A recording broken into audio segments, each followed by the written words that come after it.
पैकफेस्ट एक और यूएस का रीजनल बैंक इस वक्त दिवालिया होने के करीब करीब पहुंच गया, क्योंकि आज उनका स्टॉक मजीद 20% डाउन हुआ है सिर्फ एक दिन में। उसकी वजह ये है कि एक न्यूज़ ब्रेक हुई जिसके मुताबिक उनकी डिपॉजिट आउटफ्लो जो लास्ट वीक में हुआ है, सिर्फ लास्ट वीक में, वो 9.5% हुआ है। यानी कि डिपॉजिट ऐसे निकल रहा है बैंक से जैसे गधे के सर से सींग। और क्यों ना हो, क्योंकि हर कोई यील्ड की तलाश में है। यानी कि बैंक में अगर आप पैसा रखेंगे अपना, आपको 0.04 0.05% यील्ड मिल रही है, लेकिन मनी मार्केट फंड्स में आपको अप टू 4.5% यील्ड मिल रही है। तो कोई क्यों नहीं निकालेगा पैसा अपने बैंक से? That is going to happen unless banks जो हैं वो अपना जो इंटरेस्ट रेट जो सेवर्स को देना है वो देना शुरू करें। Otherwise this is going to continue. और जैसे कि मैंने बताया था कि ये एक कंटेजियन इफेक्ट के तौर पे हर तरफ फैल रहा है।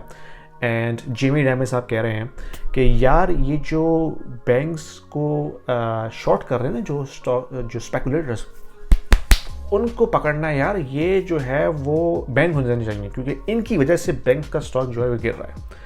यार जेमी डायमन, यार तुमने बहुत बड़ी चवल मारी। यानी कि शॉर्ट सेलर तुम्हें अभी बुरे लग रहे हैं? इतने सालों से शॉर्ट सेलिंग हो रही है, उस वक्त किसी ने कुछ नहीं कहा, अचानक से वो बुरे बन गए क्योंकि बैंक्स के स्टॉक जो हैं उन पर अटैक हो रहा है। यानी कि बैंक्स के फंडामेंटल सब अच्छे हैं, उनकी बैलेंस शीट सॉलिड है, कोई इशू नहीं उनके एसेट साइड पे, सिर्फ शॉर्ट सेलर की वजह से बैंक्स के स्टॉक नीचे गिर रहे हैं। मतलब आखिर किस्म की मारी है। एनीवे, तो जैसे कि मैंने बताया था कि ये कंटेजियन इफेक्ट के तौर पर फैल रहा है। आज की खबर आई है कि यूरोप में स्वीडन में एक रियल एस्टेट कंपनी है SBB के नाम से, नॉट SVB, SBB, उनकी रेटिंग सिग्निफिकेंटली कट कर दी गई है। उन्होंने डिविडेंड्स देना अपने शेयर होल्डर्स को बंद कर दिया है। That is a canary in the coal mine in European commercial real estate segment, क्योंकि हम देख रहे हैं कि commercial real estate becoming a toxic asset on banks balance sheet. US में अब तक बैंक्स उस हवाले से बस नहीं हुए। यानी कि बैंक्स के बस होने का जो अभी रीज़न है अब तक यूएस में, वो है aggressive interest rate and blowing up their balance sheet because of the bond portfolio. Yes, commercial real estate का इशू है जो ब्रू हो रहा है, लेकिन अभी तक उसकी वजह से बैंक्स ब्लो नहीं हुए हैं। यूरोप में ये पहली बार हमने देखा है कि एक बड़ी कमर्शियल रियल एस्टेट कंपनी जो है वो उसकी एनालिस्ट ने रेटिंग्स कट कर दी है, उन्होंने डिविडेंड देना बंद कर दिया है। That means it is going towards something big. और यूरोप और यूएस की इकॉनमी में काफ़ी फ़र्क है।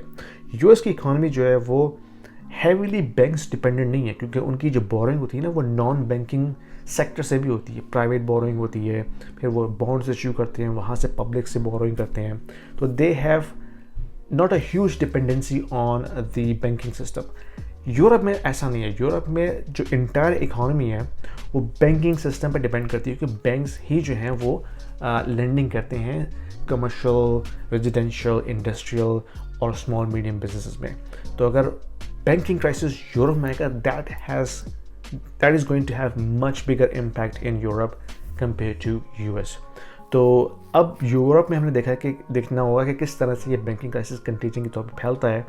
और याद रखें, कमर्शियल रियल एस्टेट का इशू यूरोप में भी है, क्योंकि जो वर्क फ्रॉम होम की वजह से जो एक लहर चली है ना, जिसमें कमर्शियल रियल एस्टेट में वैकेंसी रेट बढ़ गया है, ऑक्यूपेंसी रेट कम हो गया है, जिसकी वजह से ऑफ कोर्स कंपनीज अपनी लीजिंग जो है रिन्यू नहीं कर रही। जब लीजिंग रिन्यू नहीं हो रही तो ऑफ कोर्स उसकी जो ओवरऑल नेट वैल्यू है वो गिर रही है।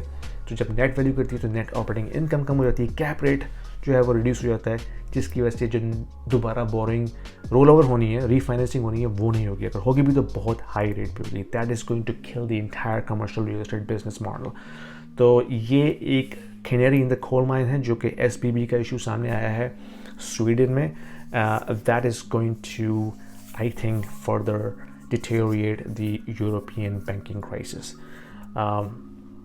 अगर पसंद आई वीडियो तो शेयर कीजिए, लाइक कीजिए और अपने फीडबैक को कमेंट में डाल के बताइए। And I will see you in my next video. Thank you.